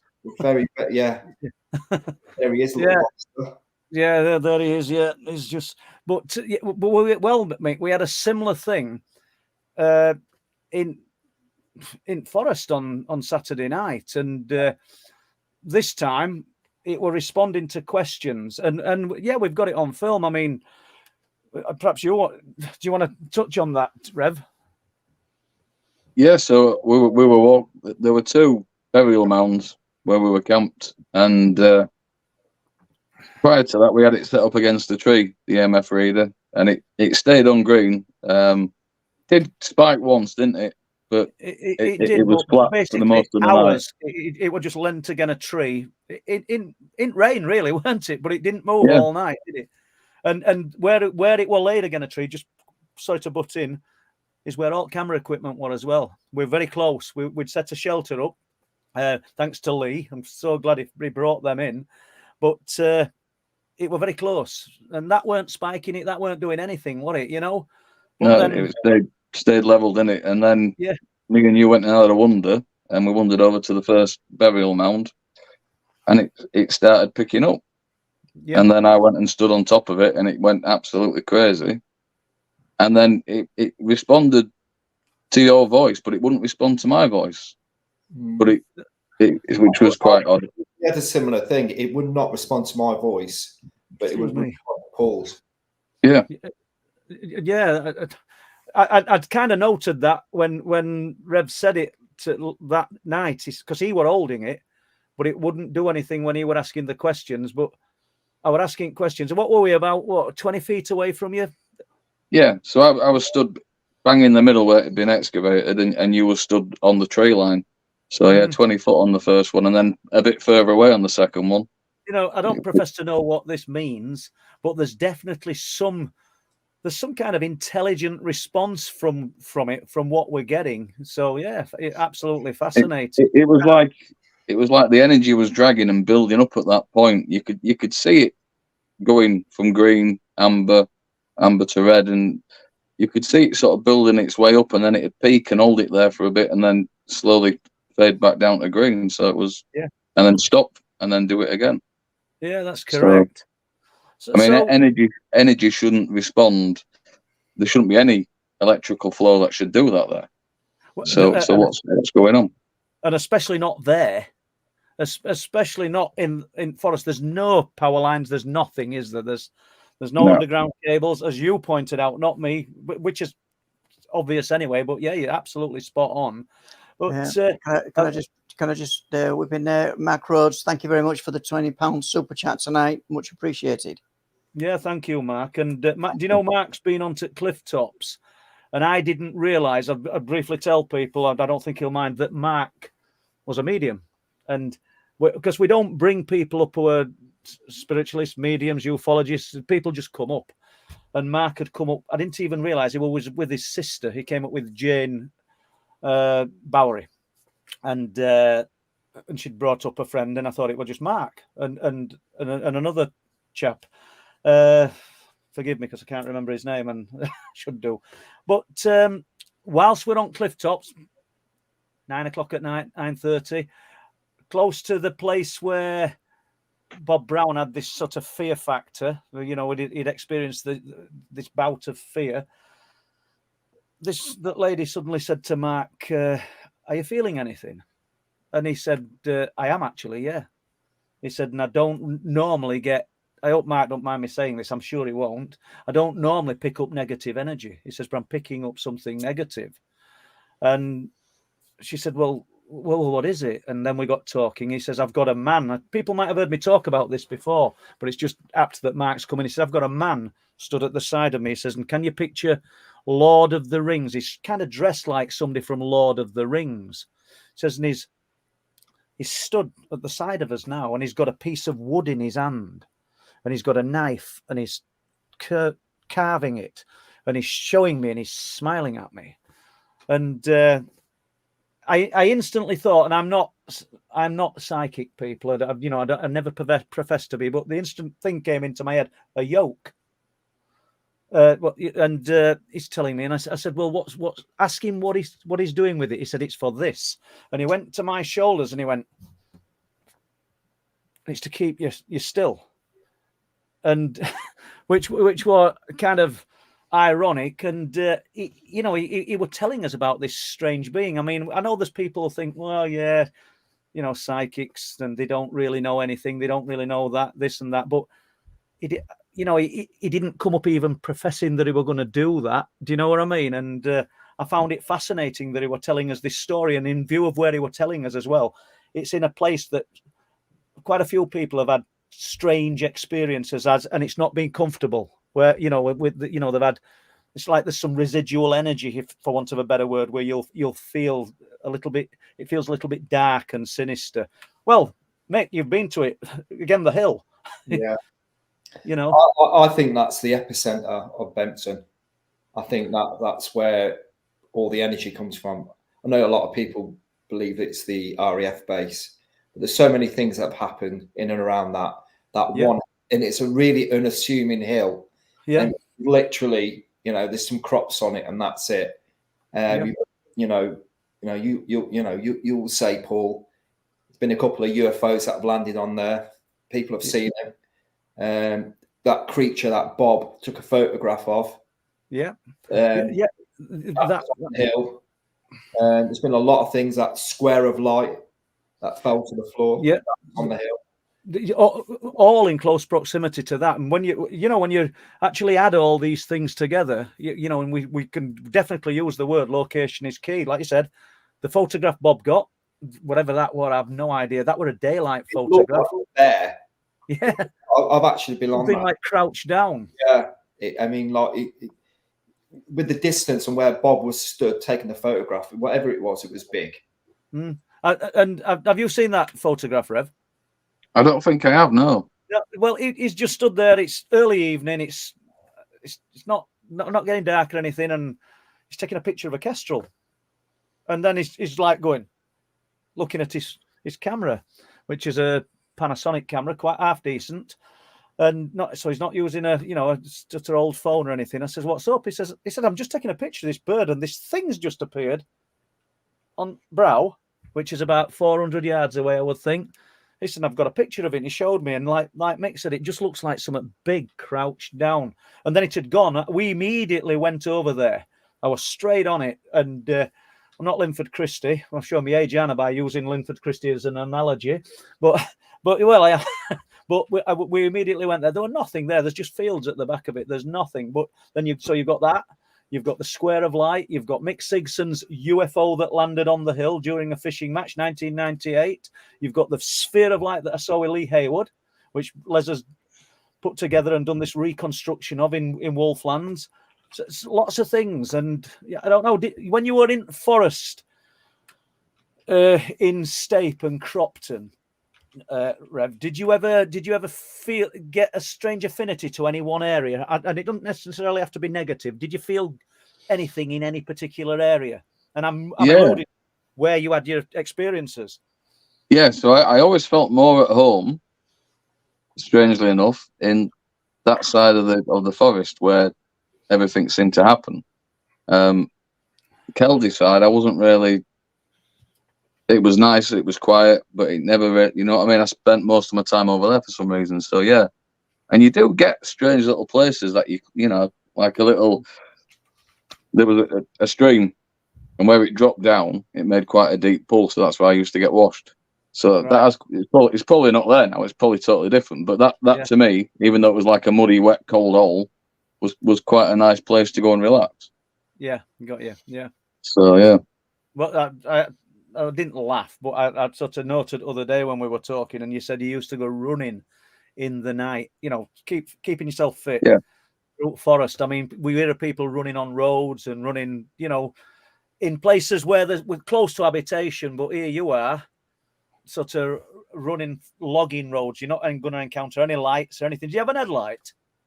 No, I just used to go. Well, as you know, I prefer not to use a torch, so yeah, it's I just run in the dark. Yeah, all right, till you encounter a tree, innit? yeah. Then you stop running. Then you stop. Right, we've got a just got a comment up there. Well, it was from Lee. What was strange was the spirit talker was saying nothing in the forest, but we had EMF lights flashing. I've never known that before when there's energy in the air. Right. Yeah. Well. Yeah. Obviously, I'm not familiar with the use of EMFs, to be honest. And when I say that, we've used them for years. Have you used the spirit talker on the app? No, we've not used this. Anybody that's got any knowledge of that, enlighten us, because I don't know whether is it just I would have thought through it via a phone app. I mean, is it perceptive? Is it picking up on what people are saying and maybe throwing out things that we might want to hear? I don't know. There'll be some people shouting me down saying, no, they don't do that. But with the EMF readers and the sort of microwave meters and things, we've used them for years and had nothing. The only time I got anything reasonable were like a few weeks before Mick came and up for weekend, and then that night with Mick. Yeah. And then again in Forest on Saturday, which I didn't expect. So yeah, all good. Just going to throw this one up. Question for me and you. Good evening. Just wondered if Paul will be writing a Wolflands book to accompany the film. All the best, Paul and Les. I don't think I've got. Kevin. I don't think I've got time, to be honest. And you know, we other bits to do. I've said loads of times. There's plenty of time to write a book. And for people who aren't familiar, Mick Park is who's produced the music for Wolflands for us. And I think, honestly, I'm not even bothered if it sounds like I'm bragging. It's amazing. It's absolutely stunning piece of music. It wasn't just me; it was a collective effort. So it was, but you know, you're sat in front of us. It wasn't just me, but obviously your daughter Jess and her husband Nick, and then Nick, who I work with. Yeah, it was a labour of love. There was a few tears from time to time, but we got there in the end. Yeah. So yeah. All right. We talk about paranormal. We talk about the UFOs. Just give us a breakdown. We've touched on music. What do you do, Mick? Hold on. I think just before we leave that one, Mick. Not a recent update, but it was an update for today. We are at number 35 in the chart still after about 8 or 9 weeks out on release. So that's good news. Yeah, well, top 100. When you look at kind of things that it's competing with, he said multi-genre. So yeah, we're still there. I mean, I think we were beating things that I didn't think we'd beat, but all good. So yeah, all good. So the music. So it would have jumped from what you're normally involved in, Mick, weren't it? It was, yeah. Obviously, you and I talk quite often, and when you told me about what you were filming, I was really intrigued by it all, and then I was lucky enough to see a few little snippets that you and Les had filmed, and then I pitched it to you. I said, look, you know, we'd really like to do the music for it. I think at the time we were just going to do the title music, and then it sort of progressed into doing all the music, and then we quickly realised, well, we can't do this on our own, which is the workload's just too massive. It was a massive learning curve for us as well, because we'd never done anything like that before. You know, our sort of normal remit would be like remixes for bands, producing people, songwriting. This was a total departure from what we were used to. So we spoke to Jessica and Nick, brought them in, and it worked really well. We made a lot of mistakes. We learned from them. But yeah, it was really good. And it, you know, what the stuff that you gave us really fueled our creativity. So that was a massive, that was a massive bonus. Yeah, no, that's fabulous. Well, obviously, I think I don't think. Well, it wouldn't be the same. I don't know what Rev thinks, but I don't think it would be the same film without that music. It lifts it, doesn't it? It absolutely does. Well, it does. It brings you in, and your psyche, it takes you up and down with it. You know what I mean? It's yeah, magical. Yeah, it really is. So yeah, we're forever grateful for that. Honestly, it's just fabulous. Did we mention that people can buy it, rent it? I don't know if there's an advert somewhere on the screen, but there might be. Yeah, all good. So, just one thing, I just want to put this up from Joel Burgess. You might be able to unpick this one for me, guys. Is it possible that John picked up on this owls in Star Wars? Ashoka. John. It's a TV series. I didn't even want to say it. I'd never pronounced it Ashoka. Yeah. John. I don't know. Joel, who's John? It's the Ashoka. I think it's pronounced right. Ashoka, yeah. Ahsoka is the new Star Wars series. Yeah. Okay. So it's a new Jedi thing. So I've never seen it. So no. Sorry Okay. about that, Joel. Yeah. No, it's fine. So where are you with the unexplained then, Mick? What part of it interests you?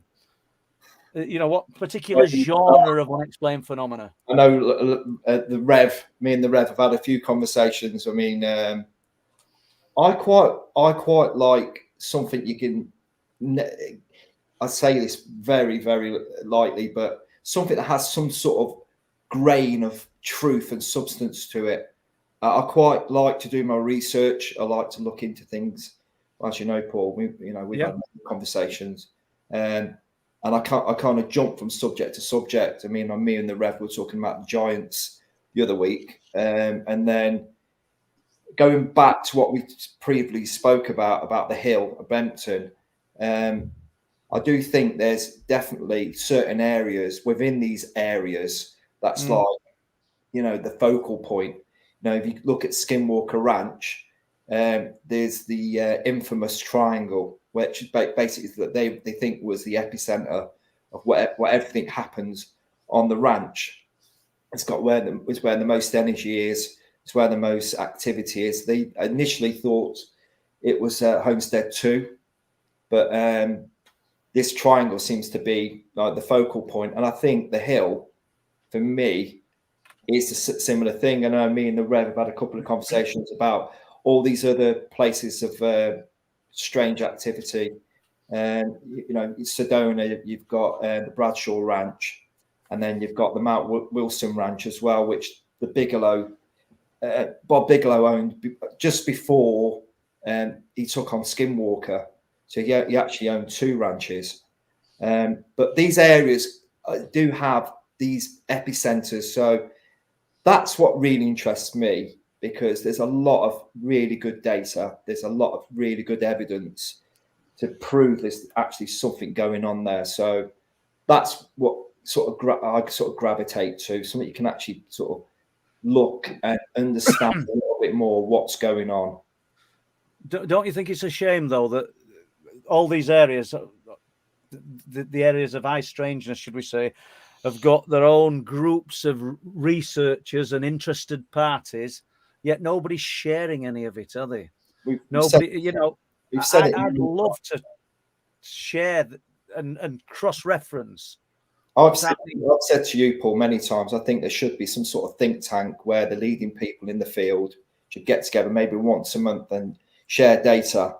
The problem is they're so protective of what they're doing. When you've got fairly big production teams and companies that have a share in certain areas, and obviously I'll reference Skinwalker Ranch, they're very protective of what they've got. Yeah, they have their members page, and you can go online and you can look at the ranch and the various CCTV cameras that are on there.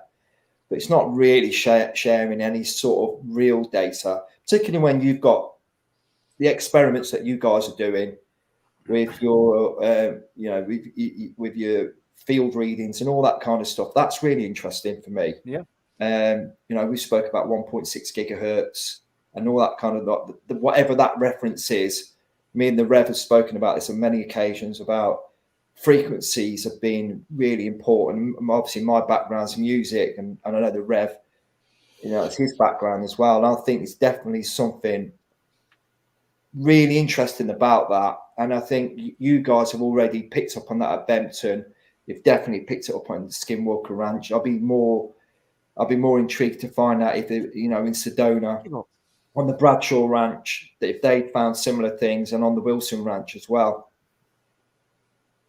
And it's strange that at the moment, I reference from the 27th of last month, as in that's when we found out about the extent of the activity on eastern North Yorkshire coast. It started again, but I wonder in these other areas, like you've just talked about, Skinwalker, Hoyabaku Forest. I wonder if the activity's bubbling there, and if this information was shared between interested parties, you might get people saying, "Well, no, it hasn't." But interestingly, 6 months down the line, it started 6 weeks after, and over a course of years, we would see patterns forming, wouldn't we? It'd be potentially. Although, will we ever be one step ahead of the phenomena? Any views on that, Rev? I think if you don't share information, then we will never get anywhere. And we need to look at it as a goal for all of us as opposed to a goal for individuals. Obviously, we all have as individual ideas that we're chasing down, but ultimately we all want to know what the hell's going on. So the way forward is we can't all research everything because it just adds more pieces to the puzzle, doesn't it? Just makes it worse. So if people can put aside their ego and come together for a common good, as it were, then that's the ideal. But unfortunately, when people drop onto stuff, money gets involved, and it's easy to sway that information and get it locked away, isn't it? And it's a difficult one, but yeah. I see Mike's still in the green room, and don't worry, Mike. I'm not going to ask you to come in, but if you did want to add anything to this, there's 4 sets of eyes here looking. If you put your hand up, I'm sure Les could bring you back in if you wanted to, Mike. But that's all good. No need to if you don't want to. I just wanted to make you aware of that. And so we've talked about the hill. At East Yorkshire, in East Yorkshire, we've talked about what happened where Rev were when he were in the forest. But are there any other areas that interest you that you guys would like to, I wouldn't say research, but research yet, if you like, around the world? I mean, I would really love to go to the Bradshaw Ranch in Sedona. That for me is really interesting. I think it's a real untapped resource there. It's basically been fenced off and there's been nothing going on there. I think they go on there once a month to cut the grass. I think it's owned by it might be a logging company or agricultural company or a university, something like that. And they bought it out and they haven't done anything with it. I know Bob Bigelow was considering buying it, and then he sort of shut up shop with that kind of thing. He wasn't doing any more research along those lines. But that for me would be a really good place to go and visit. Sedona is a fantastic place anyway. Yeah. Do you think certain individuals can influence an area then?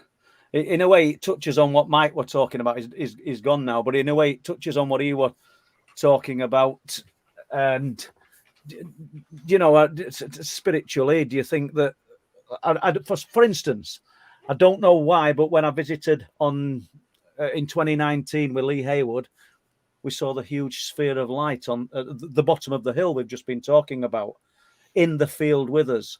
And all the years I've been up there, I've never seen anything like that. And then I took Lee back up, and because I wanted to get a few more bits of filming when we were filming Wolflands, and I didn't want to drag Les from Hull, so we just got a few more bits. And then he said to me, "I've seen it again." I said, "What do you mean?" He says, "I got my wife to, because Lee doesn't drive, bring me up, leave me, just drop me off, and I'll ring her when I want her to pick me up." He said, "And I saw it again." He said, "It was just to the right of where we saw it the first time." And I said, "Well, why didn't you say?" He says, "Because I were on my own. It don't really count. I wanted another witness to corroborate what I'd seen because it was so incredible." And to me, it counts because I trust the guy's word. And I saw it the first time with him. But I think that's an example of, I think that for some reason, don't ask me, but I think that presented itself because of Lee. I mean, I've stood there for 2 or 3 years and nothing like that's ever happened to me. You know what I mean? So do you think an individual can enhance these things? I mean, you and me have had a conversation about this before. It goes back to something that Lou Elizondo said about what someone he knew was going to visit Skinwalker Ranch, and he actually rang him and said, "I'm going to the ranch. Do you recommend anything?" And he said, basically, before you go, pick a quiet spot, give 5 or 10 minutes of just settling yourself, and then make yourself humble. And in your thoughts, make yourself humble to the ranch. You're going there with good intention. And he went there and he saw a couple of little things, but nothing negative. No, I think that place is very negative. I know the Rev he thinks the same thing as well. Benton, I'm not so sure. It can be both things. But just going back to what you were saying, I think certain people with certain energies can provoke it, whatever it is, whatever this thing, how whatever you want to describe it as. If you go there with good intentions, it's more, calm. If you're going there with bad intentions, if you're going to do something wrong, or you've had sort of history of doing wrong things. I know a lot of the people I've experienced on Skinwalker Ranch. They were ex-military. A lot of them were, black, in black projects. They were involved with Secret Service and all that kind of thing. So whether or not they had a sort of checker pass, I don't know. But when they went to the ranch, this thing, well, they obviously call it a hitchhiker, attached itself to them and went back to their homes, and they were terrorized for months and months. It went on for like, even the family members were terrorized. So it's hard to say really, but I definitely think it is attracted to a certain type of person. And I definitely think there's some truth in that. There's a question on the screen, guys, from Ronald Booth. Could the hill be a focus of earth energies? Why not? All of what Mick said, all of what Rev said, and what you're saying, Ronald, because once again, we are speculating, aren't we? We don't really know. I do get the gut feeling that there's an awareness. If earth energies have got some kind of intelligence, then I'd say why not? Because it were aware that there's an awareness to what we're dealing with, definitely up there, that I can only deal with my own experiences. It knows. It knows when you turn. Mick Sigson, as point in case, we went up there, myself and Bob Brown, to film Mick talking about the UFO that landed on the hill. And Mick's telling us during a fishing match, everybody's heard it, so I'll not go into great detail. This object, where you could see the land and the sky between the object, and slowly came down, landed. They all sort of did a runner, left. Some of them even left the fishing tackle, and that's what happened. But during the conversation, during the darkness, and we're filming him with some lights on, I said, "Have you ever seen the orange lights?" "No, never seen them." "And I've fished here 50 years, man and boy," was his words. And I speak to him regular. I spoke to him this week. And that. We didn't push it. We didn't want him to, he asked us to explain what they were, these spheres of orange light, which you would think he'd seen them over 50 years. Put the cameras away. Just stood talking. Bosh, bosh. 2 bright orange lights just appear in the sky. And I don't mean above us like we can touch them, but they're not high in the heavens. They're there. Size of peas at arm's length. I said, "That's what I'm on about." And he went, "Oh, wow, I've never seen them before." Went down to pick my camera up, switch off. It's almost like the EMF rev, isn't it? Do you know what I mean? Doing what we want it to do or what we don't want it to do. Stood there for a while. We were aware that we'd brought Mick up, and he wanted to get home. He were doing us a favour, allowing us to film him. So I put the camera away. They come back on. It's almost like teasing us. Get the camera out, stand there. They go off. So we walk up the cliff path. We've done with it by now, and they come on again. Don't even bother trying to film them. There's an awareness to what we're looking at.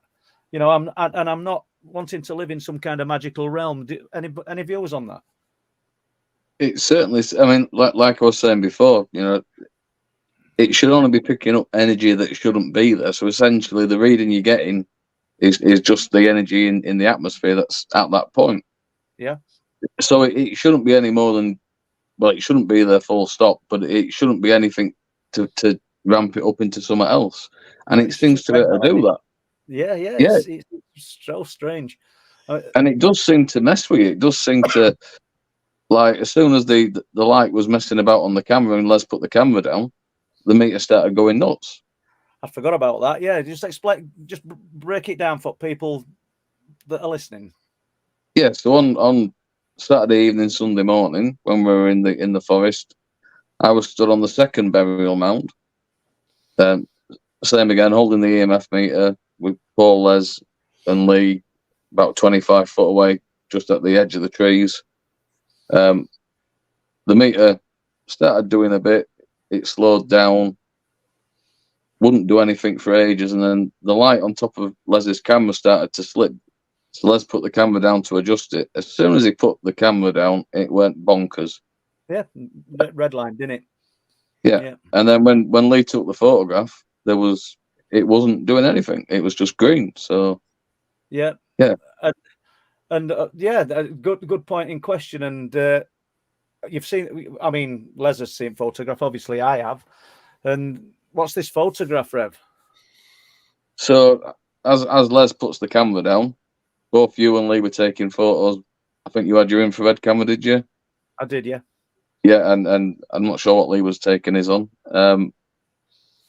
Still 25 foot away from me. The main light source is down at the ground now, so I'm not really illuminated that much. Lee's taking these photos. One of his photos in, say, I think 5 or 6 that he took, he noticed didn't come up as bright, so we flipped back to have a look. And the whole picture's pretty much sort of grainy, apart from this shaft of light, which looks like it's beaming me up from the top of this mound. Like a godlight. Yeah. Well, Lee sent me pictures. You're spot on there, Les. He sent picture next day, and he says, "Rev playing God," because there's just a shaft of light. Honestly, I'll send. Oh, Rev can send it you the picture, Mick. It's there's a shaft of light, and it's not just. It's about, I don't know. It's 6 or 8 inch either side of you, but it's straight. And remember, people, we're in a forest. There's no lighting. It's coming down, and the light source is on the ground, sort of in front of me to my left of the picture. So the light's coming from completely the opposite direction as to where it should be. Yes, it's an interesting one. I mean, essentially, we went in to get some witness accounts, and we did get those, but we got a little bit more than we asked for. Yeah, a really good night. Les, question for Paul. Are you at the Minicon on the 15th at Alton Show, Manchester? Thank you. I don't think so, Danny, and I've probably got an apology to make actually for organisers at Minicon, because they did ask me if I wanted a table there, and I didn't get back to them. Naughty boy. Yeah, no. So if you're listening, I didn't do it on purpose. It's just left my head. Okay. But lots of things leave my head. But there you go. Any more questions, Les? Yeah, sure. Yeah. Same one. I know that's the same one. That was a mistake. Mistake number 1 for tonight. Let's go for this one then. Alex Thompson question. Mick, Rev, any thoughts why it responded to Paul only? Have you any ideas why it just responds to one person, Rev or Mick? I think it's because he don't shut up, but I was going to say that, but you know what word he calls me repetitively, so I didn't say yes. Nice Les, isn't it? Nice Les, yeah. I don't know. It didn't surprise me that it only responded to Paul. I don't know. Maybe it's Paul was hitting the right frequency when he's talking. I don't know. Yeah, strange. What do you reckon, Mick? I don't know. I mean, I think, like I said, I think whatever it is, particularly at Bempton, it's intelligent. It knows when it wants to react, when it wants to perform, when it wants to put on a show. I've been up there probably 4 or 5 times now, and we've seen little things. I mean, me and Paul stood on the dike right at the end of it, and we were up there for hours, and we saw this light coming down the path, and then it just disappeared. I've not really seen anything. I'm not kryptonite when it comes to this type of thing. So, it doesn't sort of work. But I think with Paul, it knows Paul. And when Paul's engaging with it, it'll, it wants to sort of show its hand, but not too much. So, you're not going to see a full-blown werewolf, or we're not going to see a UFO land on the hill. Well, hopefully not anyway. But that kind of thing, I think it just gives you a little bit of a glimpse, whether or not it likes you going up there, or you go up there respectfully. And I think that's something that I spoke on before. Yeah, you don't go up there, you don't antagonize anything. I mean, I noticed you mentioned the other week that I went up there with this chant I'd got on my speaker, and it was the same Hebrew chant that they use at Skinwalker Branch. I managed to find it, and that invokes something, whatever it was, on that particular show. So I thought I'll give it a go. You and I stood up there, and there in my speaker with fog, wasn't it? Thick. Yeah, it was mist, and it was really, really spooky. And I stood there out in the field on my own while you filmed me, and nothing happened. But No, yeah. But do you know? Shall I say something, mate? Nothing happened, but I mean, it's not some magical moment, but that is a moment that I'll never forget, because, like you said, it was filled with mist, and there's just two individuals up there listening to this. Yeah, just echoing out into the darkness, and yeah, it were quite haunting, that, to be honest with you. Yeah. I often wonder if someone pulled up into the car park, what they thought. And heard that, yeah. Well, we're a good distance away, far enough away, I think. Really, I mean, going back to what you were saying before about sharing information. I mean, it's things like that you might have a little bit of a breakthrough or a little bit of reaction. And you think, right, okay, well, that kind of worked. We got something there, and you could share it with the other teams going on, and you can see if they got similar sort of response and what their data was. But I don't think it's going to happen anytime soon, to be honest. It's almost as though it's just giving you a little tidbits to keep you hanging on. Yeah, I mean, because I know.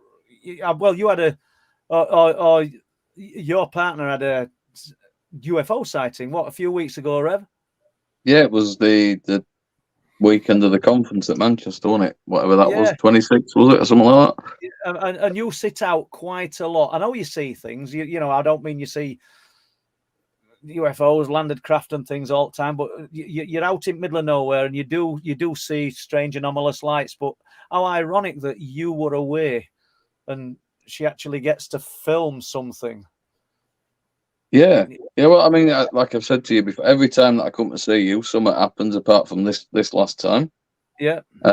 So but you kind of know it's going to happen, if you know what I mean. It's you just kind of accept it, and like this time we sort of knew now it was going to happen. So it plays you, doesn't it? It's that deliberate coincidence again. It's gives you little teasers kind of thing, doesn't it? Yeah, I would agree. Yeah, it gives you enough to sort of have a bit of confidence, but then enough to kind of make you doubt yourself. You know what I mean? It's yeah, you're too right. Kevin's still crazy. Anyone heard about the bland? Sure, that's a typo. Bland frog ranch near Skinwalker. I was to say blind frog. Yeah. Blind frog. Yeah. I don't know a lot about it. I mean, I don't know if Mick does. It's about 30 miles away from Skinwalker Ranch.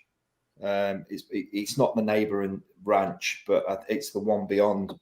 They've had similar things. A lot of cavernous areas beneath the ranch where they've got fast flowing water. Obviously, that's an energy source. It's the same on Skinwalker Ranch. So there's a lot of crystals in the ground as well. So that might lend to the phenomenon occurring there, the same as blind frog. But I don't really know a lot about it, to be honest. I know there's a TV show. I watched a couple of episodes.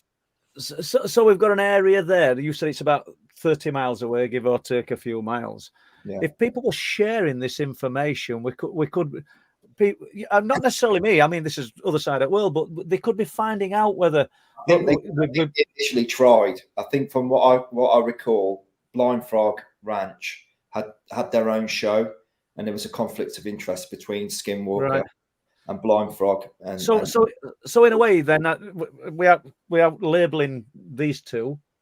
It kind of goes beyond the essence of research, then, doesn't it? It's not what it's all about, is it? Because it's more about a TV show than actually trying to delve in and look for the true origins of this unexplained phenomena. They're basically protecting their interests. Yeah, that's what they're doing. and all the evidence, if you call it evidence, they collate and they stockpile that for the next season. So if they don't get a body of work, I think on Skinwalker Ranch, if I recall, they only filmed for like 3 or 4 months. Right.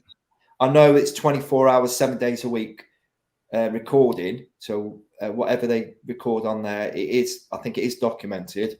But the actual on-site recordings only for a short period. Really? So whatever they get, they always have to end on a cliffhanger. You know, they've knocked a cup of coffee over for next show, like kind of thing. Yeah. So that's how they get the next budget for the next season. You know, I don't know whether it's Les that or other people have said, but I give too much away.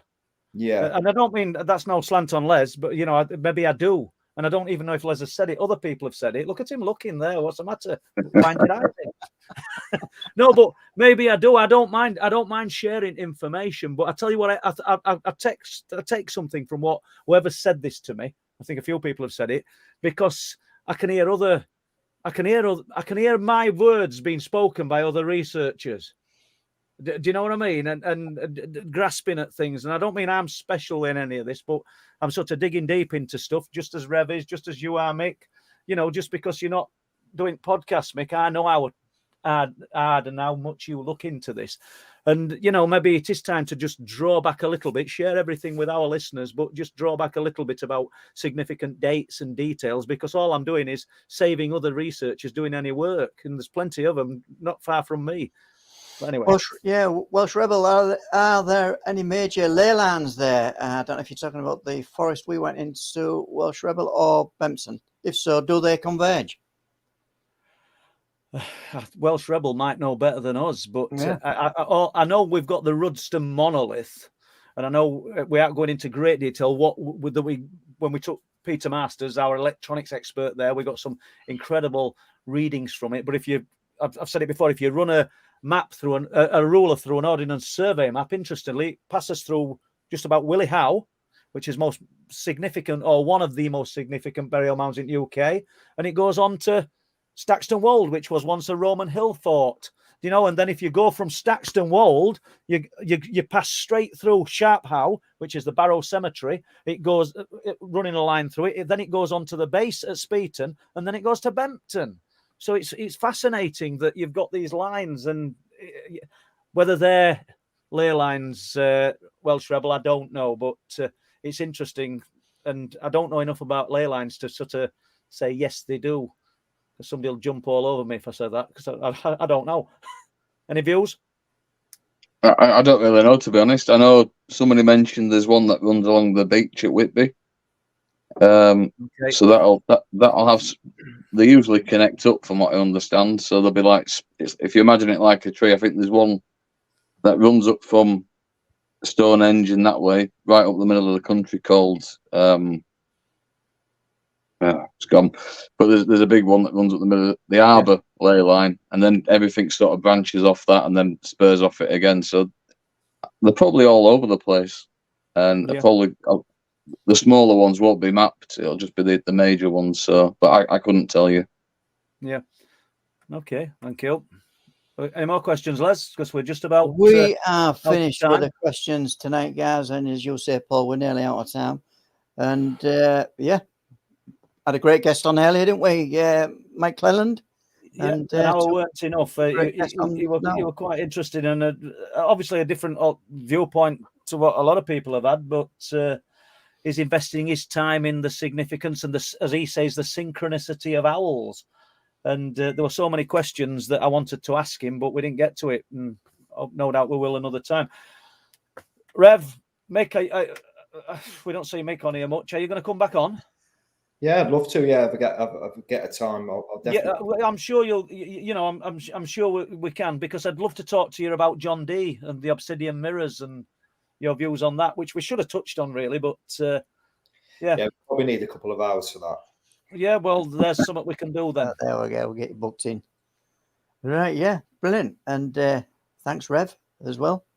No problem. Great. Do you want to say out about Wolflands? I'm trying to combine Rev and Les in one word. Difficult. Do I want to say anything about Wolflands? Well, where can we get it? Where's it available? Well, probably be at me when I get it right. Probably be at me. Rent to buy on Amazon. And obviously, if you want a DVD format, you have to go through the truthproof.uk. Truthproof.uk. Okay. And you can get the paperback books on there as well. You can buy everything. And yeah, super. Any reports you want to submit on there as well? I know there was some people do submit reports through the questions in, responding to the labs, some of the videos that were put out. So it'd be good if you could, if they're really interesting, just put them on the website as well. Put them on website. Don Lodge puts everything on website. We sort of run it. Well, Don puts it on. I don't run it, but we sort of run everything past each other. But yeah, he's great for that. So all good. On that note, we are out. Rev, Les, and Michael's gone, and Sky for doing moderating. Thank you very much. Appreciate it. As usual, done a brilliant job. Thank you, Sky. Right, we're going to end the stream, and we'll see you all next time.